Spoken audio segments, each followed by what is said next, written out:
afternoon, everybody.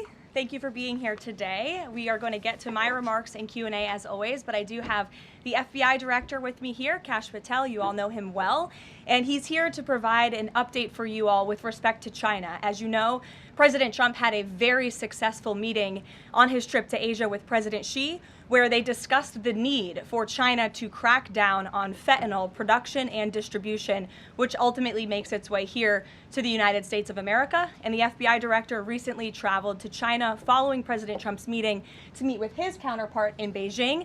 And he has a really positive announcement for the American people to share. So the president wanted me to bring the FBI director out to share that with all of you today. So Kash, please, thank you for being here. Thanks, Karoline.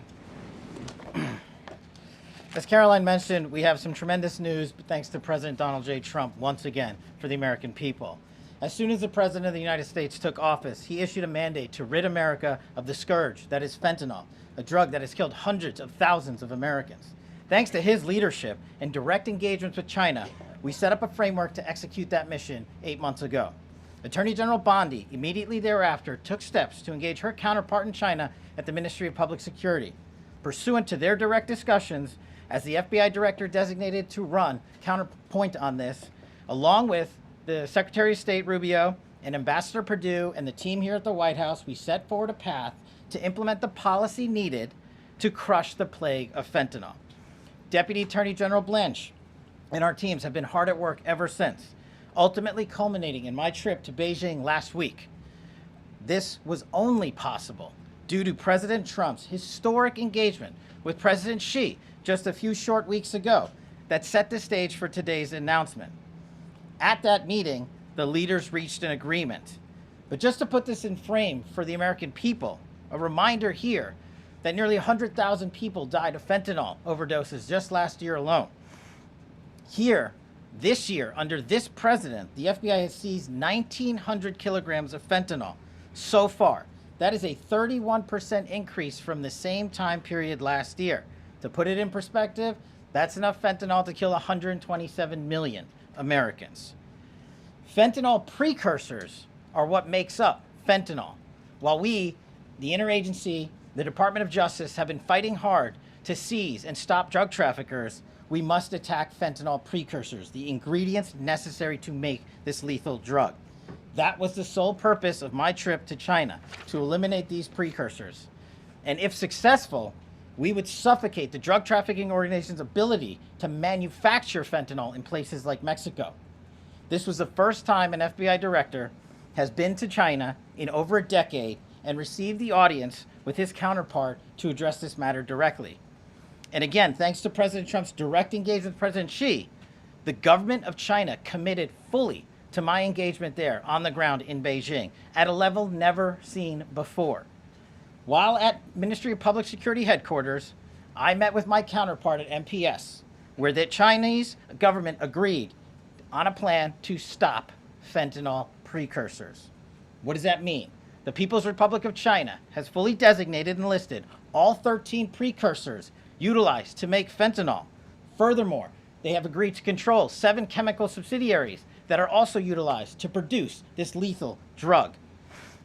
Effective immediately, essentially, President Trump has shut off the pipeline that creates fentanyl that kills tens of thousands of Americans. These substances are now banned, and they will no longer be utilized by the Mexican drug trafficking organizations or any other DTOs around the world to make this drug. This historic achievement has saved tens of thousands of lives. This historic achievement would not have been possible without the tremendous team of President Trump, the Attorney General, the Department of Justice, the Federal Bureau of Investigation, and Ambassador Perdue in China, whose ground-level engagements were imperative to achieving this result. This is yet another example of how President Trump defends the American people, provides security for the American people, and puts the American people first. This is a historic first-in-its-kind achievement by any president to stop the scourge of fentanyl, and it should be championed by every single American. This achievement will save lives. We are thankful for President Trump's steadfast leadership, and this FBI will fearlessly follow in his footsteps to ensure that this mission of safeguarding the American public is achieved every single day. Thank you. Thanks, Karoline. Thank you so much. Appreciate it. Okay. Thank you again, Director Patel. Before we get going, I do have one quick scheduling announcement. Tomorrow, President Trump will be joined by the First Lady in the East Room for an executive order signing aimed at expanding opportunities for education, career development, housing, and other resources for young people transitioning from foster care to adulthood. This is part of the First Lady's Fostering the Future efforts, which are a Be Best initiative. In other news, the Democrats dragged on the government shutdown for 43 days, the longest shutdown in U.S. history. But tonight, thanks to Republicans, the White House is very hopeful that this shutdown is going to come to an end. The damage caused by the Democrats with this reckless government shutdown cannot be forgotten. It is entirely the fault of the Democrat Party. Just look at the vote count. Hundreds of thousands of federal employees have missed their paychecks. Tens of billions in wages and benefits were withheld, impacting vulnerable families. Millions of low-income Americans missed their SNAP benefits. Nearly 20,000 flights at airports across the country were delayed due to staffing shortages, causing Americans to miss family events, vacations, and work obligations. According to Airlines for America, an estimated 5.2 million travelers have had their flights disrupted over the course of the Democrat shutdown. And our economy has lost billions and billions of dollars in economic activity over the course of this shutdown, hurting consumer sentiment and crushing the travel and hospitality industries. According to a CBO estimate, the Democrat shutdown could end up decreasing fourth quarter economic growth by 2 whole percentage points. The Democrat shutdown made it extraordinarily difficult for economists, investors, and policymakers at the Federal Reserve to receive critical government data. The Democrats may have permanently damaged the federal statistical system, with October CPI and jobs reports likely never being released. And all of that economic data released will be permanently impaired, leaving our policymakers at the Fed flying blind at a critical period. It's hard to recap all of this without asking a simple question: why? Why have the Democrats put the American people through this pain for 43 days in a row? And it feels like Groundhog Day being up here again talking about this Democrat shutdown. And the answer to that question is pure partisan politics. They started this shutdown with a ridiculous demand to force taxpayer-funded healthcare benefits to illegal aliens who broke into our country. Even after it was clear President Trump and Republicans would never force American taxpayers to pay for free health care for illegals. In fact, President Trump's One Big Beautiful Bill fixed that problem. The Democrats kept dragging this reckless government shutdown on for weeks longer to boost their turnout in an election, perhaps one might guess. That's because the Democrats are totally captured by their far left-wing base, who only care about attacking President Trump, even if it means hurting innocent Americans in our country. The Democrats' weakness and their unwillingness to buck the fringe members of their party dragged this harmful shutdown on for 7 weeks and inflicted massive pain onto the American public.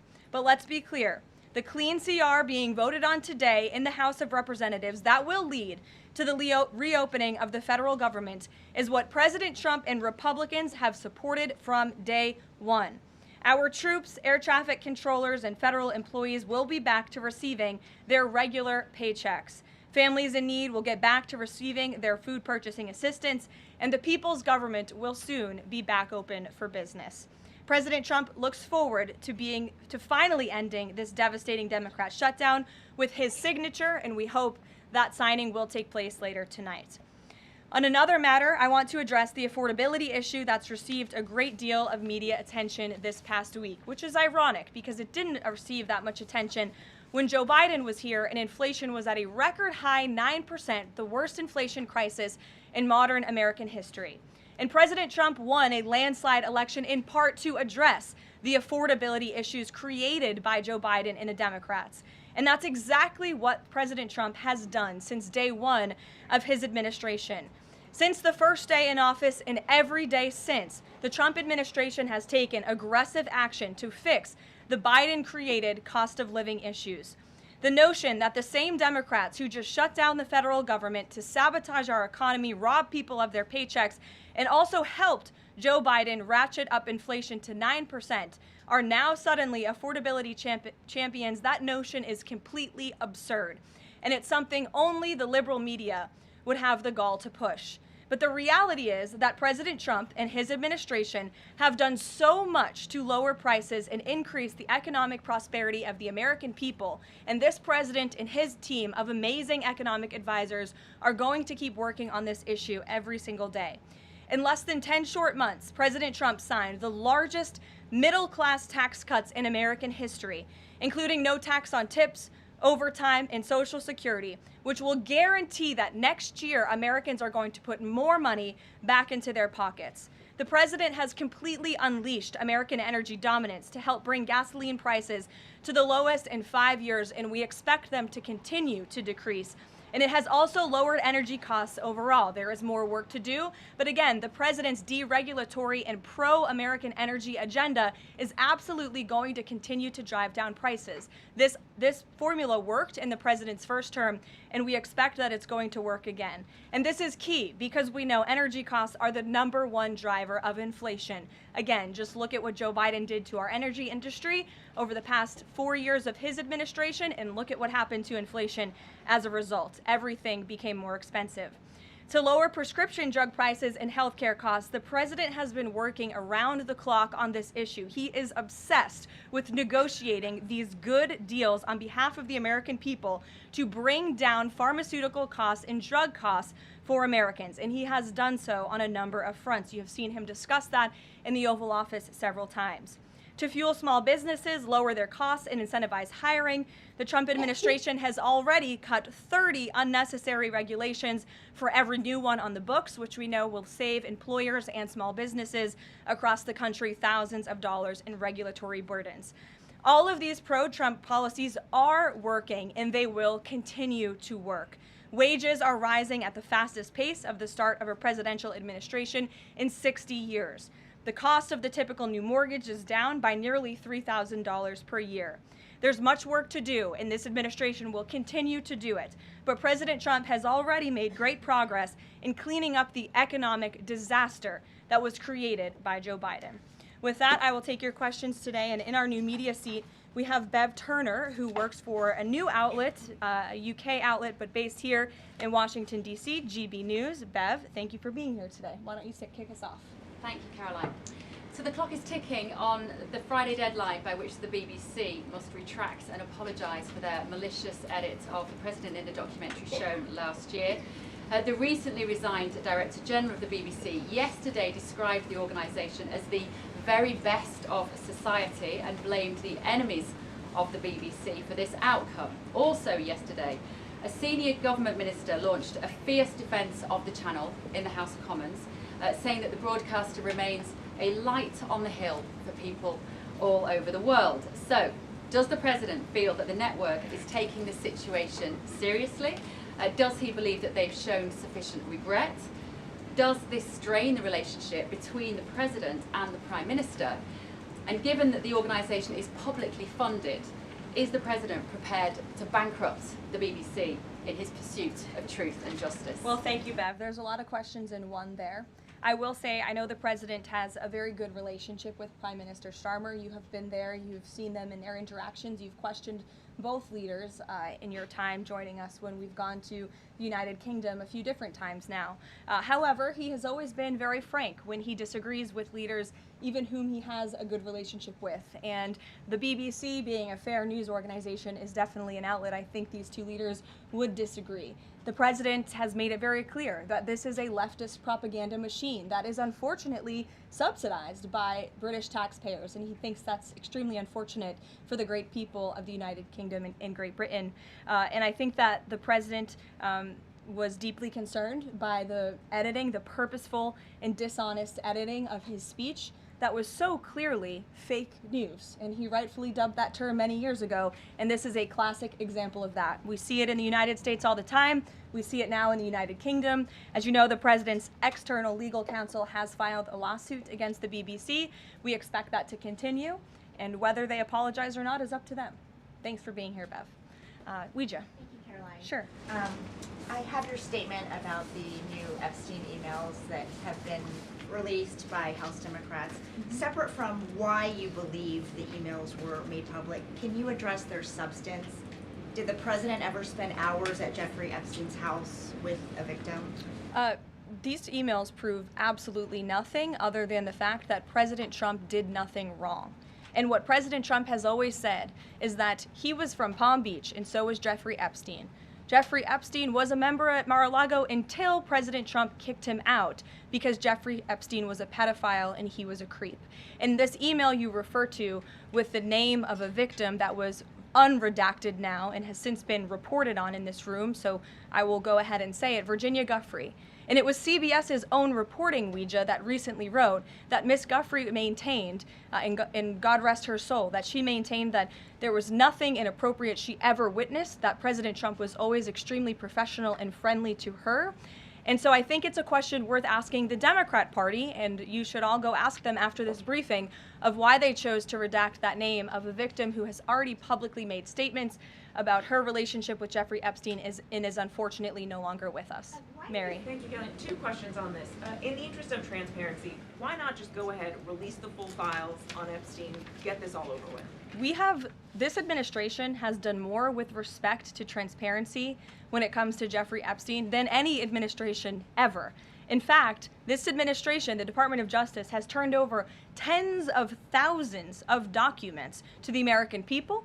We are cooperating and showing support for the House Oversight Committee. That's part of the reason you are seeing these documents that were released today, because of the House Oversight Committee's and Republicans' efforts to get these out to the public. This administration also moved, the Department of Justice also moved to unseal grand jury testimony, which we know, unfortunately, a judge declined those requests.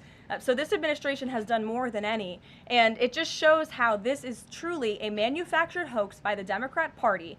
For now they're talking about it all of a sudden because President Trump is in the Oval Office. But when Joe Biden was sitting in there, the Democrats never brought this up. This wasn't an issue that they cared about because they actually don't care about the victims in these cases. They care about trying to score political points against President Trump, as we have, of course, seen with this government shutdown. And this entire thing, again, it's not a coincidence to the American people at home. There are no coincidences in Washington, D.C. And it is not a coincidence that the Democrats leaked these emails to the fake news this morning ahead of Republicans reopening the government. This is another distraction campaign by the Democrat and the liberal media, and it's why I'm being asked questions about Epstein instead of the government reopening because of Republicans and President Trump. But given your Reagan. interest in transparency, Caroline, why are White House officials then meeting with Representative Boebert in an effort to try and get her to not sign this petition calling for the release of the files? Doesn't it show transparency that members of the Trump administration are willing to brief members of Congress whenever they please? Doesn't that show our level of transparency?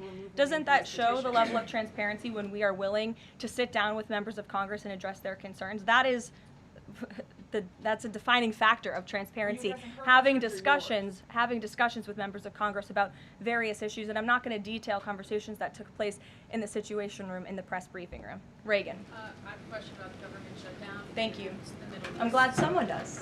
First, on the government shutdown, the shutdown deal reverses the administration's reps, and it also prohibits war from happening until the end of January. I'm wondering if the president had an input on this element of the deal, and if he's at all disappointed that's going to reverse the downsizing of the federal government that they did during the shutdown. I mean, look, I think it's about 6,000 workers total. When you look at that in comparison to the reduction in the federal workforce that this administration has done since January to get rid of the waste, the fraud, the abuse, and to reduce the size of our federal bureaucracy, we've done a lot of great work on that front, and we will continue to. But obviously, the president's main priority was to reopen the federal government and get people back to work, and that's what this deal accomplishes. Line, there's been reports in Israeli media that the U.S. is considering building a temporary military base on the Gaza border. Can you confirm these reports? So I had a conversation directly with the reporter who wrote this article, and this article was based on a single piece of paper, an inquiry that somebody in the Department of Navy made about an idea that may happen in the future. And this reporter deemed that as an official plan and ran with a story that the United States is looking into it. I checked with the highest levels of the United States federal government. This is not something the United States is interested in being engaged in. It's not something we are currently involved in right now that we will be funding. And the president has been very clear he doesn't want to see boots on the ground with respect to what's happening in the Middle East. We've made great peace. We've made great progress with the peace plan in Gaza, and we want to continue to see that move forward. But I put a comment in that story for a reason. And sometimes we see reporters take a piece of paper like this and just deem it as official policy, and sometimes that misleads people a little bit. Sure. There's been a question about UK intelligence sharing regarding the drunk interdictions involving Venezuelan boats. How will that affect the U.S. military operation? There's been a lot of discussion about the high caliber of the intelligence that has been provided before any of these military actions have taken place. I've seen that report. Oh, hello. I've seen that report. I'm familiar with the reporting, but we don't comment on intelligence matters, classified intelligence matters, as you know. As for the Trump administration's position on our narco-terrorist campaign in the Caribbean, it is going to continue, and the president has made it very clear he's not going to allow terrorists to bring illegal drugs that kill American citizens into our great country. Sure, John. I'll go to John and then Zolan. Go ahead. Thank you so much. Trump has talked about sending out $2,000 checks to U.S. citizens. Earlier this year, he also talked about sending a Doge dividend. That didn't materialize. Should U.S.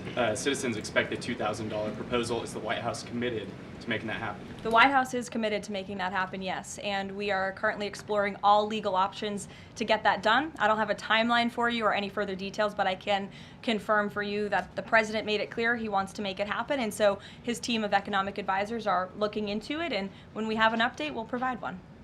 Zolan. You said at the top that one of the costs of the government shutdown was that people missed their SNAP benefits. Can you explain then why the administration went to court to fight the funding of food stamps and SNAP benefits? So recipients missed their SNAP benefits because the Democrats shut the government down, and they forced the administration to tap into a contingency fund that did not even fund the full entirety of this program. And so then you had an unhinged judge who was trying to dictate from the bench what the executive branch has to pay for and where that money has to come from. That is judicial overreach at its finest, and so that's why the administration pushed back on that. We can't have the judicial branch telling the executive branch that we need to rob the Children Nutrition Fund, which is what this judge was trying to do, to pay for SNAP benefits. That's completely inappropriate and it's unconstitutional, and we've been proven right with that legal argument. But now the good news is, again, thanks to Republicans and in several hours President Trump, the government is going to be reopened, and SNAP recipients are going to receive their full benefits, which is what President Trump has always wanted to do. Stephen. Why also did you need the judicial process for that? I mean, during this shutdown, didn't the administration have a responsibility to tap into any of those reserves to ensure that essentially We poor did. people could rely on We did tap into it. We did tap into the contingency fund. And then the judge told us, no, you have to get more money from a children's nutrition fund. And we felt that was judicial overreach. You shouldn't tell the president which fund he has to rob because the Democrats are holding the country hostage by shutting down the federal government. Stephen, go as ahead. well, if the president is considering a pardon for Ghislaine Maxwell? Again, he's answered this repeatedly. It's not something he's talking about or even thinking about at this moment in time. I can assure you of that. Stephen. Karoline, I've got two questions about New York for you. Sure. First, You always do. On Mayor-elect brand for the New York Post. Mayor-elect Mamdani, he said that he plans to reach out to President Trump and that, quote, this is a relationship that will be critical. Does the White House have a response to this planned outreach? It's the first time I'm hearing of it. I'll let the president respond himself to that comment by Mr. Mamdani. My second question, Jack Schlossberg, the grandson of President Kennedy, announced today that he's running for Congress. He, in the recent past, has referred to his uncle, the HHS secretary, as, quote, a rabid dog, and he has said that the Trump administration is, quote, the most corrupt in American history. Does the White House have a comment on this sort of comment from a rising star in the Democratic Party?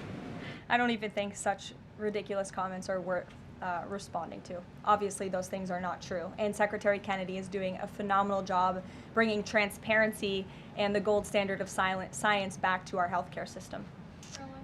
Eamon. Thank you, Caroline. The President's hosting a number of Wall Street CEOs for dinner tonight here at the White House. Can you give us the names of the CEOs who are going to be here and give us a sense of what the President's message to Wall Street is going to be tonight? I don't have a full list for you in front of me, Eamon. I know you've reported on some names, and we've helped you navigate whether those names were truthful or false. But I know the President actually plans to bring some of you into the dinner tonight, so you'll see for yourself in several hours if that's okay with you. And there's been some reporting that the White House is frustrated with Bill Pulte and the rollout of this proposal for a 50-year mortgage. Can you tell us if the White House is frustrated with that rollout and if the White House still supports the idea of a 50-year mortgage for Americans? This is a proposal that the President himself has commented on. I would defer you to the President's statements, and it's something that the administration is discussing and seriously looking into. Sure. Thanks, Caroline. Danny, and then go ahead. Thank you. Some Democratic members of Congress have invited Britain's former Prince Andrew to testify on the Epstein scandal. I'm just wondering if President Trump thinks that former Prince Andrew should indeed come and testify to Congress on that. I haven't spoken to him about that specific matter, but I can ask him and get back to you. On the government shutdown, the President and House Republicans had made clear they were not going to negotiate health care strategy or policy while the government was shut down. Now, assuming that it reopens tonight, is the President intending to invite any Democrats over to have negotiations over these subsidies or any other plan to bring down the cost of health insurance? I will just add that, as you pointed out, the Democrats were holding our country hostage to try to negotiate on a healthcare system that they created. Obamacare, as it's famously called, is a system the Democrats created. It is a broken system. It has driven up healthcare costs dramatically in this country. And now they shut the government down to try to fix that system they broke. It doesn't make any sense to us, which is why the President said that's a completely untenable position. However, once the government reopens, the President, as he's always maintained, is absolutely open to having conversations about healthcare. And I think you'll see the President putting forth some really good policy proposals the Democrats should take very seriously to fix, again, the system that they broke. You can't trust the same people who broke the system to fix it, and so the American people will continue to hear from the President on this issue. And one follow-up on the question about the $2,000 payments off tariff revenue. The President had also talked about using tariffs to bring down the national debt. Would this be in lieu of that? Like, this is now the new way to maybe to use that tariff revenue? No, the President put out a statement on this clarifying he wants to do both things with the tariff revenue that he's bringing into this country. Trillions of dollars are expected to continue to pour in, and it's part of the reason that the Supreme Court case is so vital for our country's future, to restore our manufacturing industry in this country, to protect our national security, to continue to allow the President to use tariffs as leverage to negotiate economic deals that, again, are good for our national security. And that revenue can then be used for various reasons, to pay down our debt and also perhaps to give these rebate checks back to Americans, which, again, the White House is exploring the legal options of how we can get that done. Catherine, go ahead. Caroline, Viktor Orban said this week that President Trump has promised Hungary some kind of financial shield. Do you have any details on how that will be structured or what that would look like? I don't, but I'm happy to check with the National Security Council and get back to you. One more. You recently said you'd check with President Trump about why he needs to get an MRI on his recent trip to Walter Reed. Do you have any more detail on that? I do, and I'm glad you asked.